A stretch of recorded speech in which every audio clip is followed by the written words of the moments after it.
ಇವಾಗ ಈ 2 ನಮೂನೆ ಕೊಟ್ರಣ ಒಂದ್ ಎಕರೆಗೆ ಎಷ್ಟು ಬೀಳ್ತದ? 500 ರೂಪಾಯಿ ಬೀಳ್ತೈತೆ ಅಣ್ಣ. ಈ ವರ್ಷ ಏನ್ ಎಷ್ಟು ಎಕರೆ ಹಾಕಿರಿ ಹತ್ತಿ ನೀವು? ನಾವು 3 ಎಕರೆ ಹಾಕಿರೋಣ. ಇವಾಗ ಎಷ್ಟು ದಿನ ಬೆಳೆ ಈ ಹತ್ತಿ? ಈ ಕರೆಕ್ಟ್ ತಿಂಗಳಾಯ್ತು. ಈ 30 ದಿವಸ ಹತ್ತಿ ಬೆಳಕ ಯಾವ ರೋಗ ಖಚಿತವಾಗಿ ಕಾಣ್ತಾ ಇದಾವಣ? 30 ದಿವಸಗ ಮುದುರಿತ್ತು, ಜಿಗಿ ಇತ್ತು, ದ್ವಾಮೆ ಇತ್ತಣ್ಣ.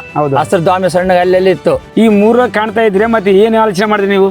ಬಂದು ಫೋಟೋ ತಕೊಂಡ್ ಹೋದೆ. ಫೋಟೋ ತಕೊಂಡ್ ಹೋಗಿ ಮೋಹನ್ ಟ್ರೇಡರ್ಸ್ ಅಂಗಡಿಯಾಗ ತೋರಿಸೋಣ. ತೋರಿಸಿದ್ರೆ 2 ನಮೂನಿ ಎಣ್ಣೆ ಕೊಟ್ರಣ. 2 ನಮೂನಿ ಎಣ್ಣೆ ಕೊಟ್ರು. ಈ 2 ನಮೂನೆ ಕೊಟ್ಟಾರ. 2 ನಮೂನಿ ಕೊಟ್ರು. ರಾಜಸ್ಥಾನ್ ಚಸ್ಮಾ. ಎಷ್ಟು ದಿನಕ್ಕೆ ರಿಸಲ್ಟ್ ಕಾಣುತ್ತೆ? 4 ದಿವಸಕ್ಕೆ ರಿಸಲ್ಟ್ ಕಾಣ್ತೇಣ. ಏನೇನ್ ರೋಗ ಹೋಗಿವಣ ಸ್ಪ್ರೇ ಇದಕ್ಕ? ಮುದುರು, ಜಿಗಿ, ದ್ವಾಮೆ ಎಲ್ಲ ನಿಚ್ಚಳು ಆಗೈತಣ್ಣ. ಮುದುರು ನಮ್ಮ ಬೇದು ನಿಂಬೆ ಕಲರ್ ಗಿಡ ಹೆಂಗಿರ್ತೈತೆ ಆ ನಮೂನೆ ಐತಣ್ಣ. ಗಿಡ ನಿಚ್ಚಳು ಆಗೈತಣ್ಣ ಹೊಡೆದ ಸಲಾಗಿ. ನಿಮ್ ಪಕ್ಕದಲ್ಲಿ ಬಲ್ದವ್ರು ಯಾರನ್ನ ಕೇಳ್ತಾ ಇದ್ದಾರೆ? ಕೇಳಿದ್ರಣ್ಣ, 2-3 ಕೇಳಿದ್ರ. ಡಬ್ಬೆ ಸಮಯಕ್ಕೆ ತೋರಿಸಿ. ನನಗೆ ಹೆಸರು ಓದಾಕ್ ಬರಂಗಿಲ್ಲ ಅಣ್ಣ. ಡಬ್ಬೆ ತೋರಿಸಿದೆ. ಈ 2 ನಮೂನೆ ರಾಜಸ್ಥಾನ್ ಚಸ್ಮಾ ಸ್ಪ್ರೇ ಮಾಡಿರಲ್ಲ, ನೀವು ಸಂತೋಷವಾಗಿದೆ? ಸಂತೋಷವಾಗಿದೆ ಅಣ್ಣ. ಇನ್ನೊಂದ್ಸಲ ನೆಕ್ಸ್ಟ್ ಸಮಯ ಅಲ್ಲಿ ಸಾರ ಅಲ್ಲಿಗೆ ಬರ್ತೀವಿ ಅಂತ ಹೇಳಿ ಬಂದೇವ್ ಅಣ್ಣ. ಮೊನ್ನೆ ಫೋನ್ ಮಾಡಿದ್ರೆ. ಇವಾಗ ಈ 2 ನಮೂನೆ ಕೊಟ್ರಣ ಒಂದ್ ಎಕರೆಗೆ ಎಷ್ಟು ಬೀಳ್ತದ? 500 ರೂಪಾಯಿ ಬೀಳ್ತೈತೆ ಅಣ್ಣ. 500 ರೂಪಾಯಿ ಬೀಳ್ತದ ಅಷ್ಟೇ ಎಕರೆಗೆ 500 ರೂಪಾಯಿ. ಇವಾಗ ಎಷ್ಟು ಎಕರೆಗೆ ತಂದ್ಕೊಂಡ್ರಿ ನೀವು? 2 ಎಕರೆಗೆ ತಂದ್ಕೊಂಡೆ ಅಣ್ಣ.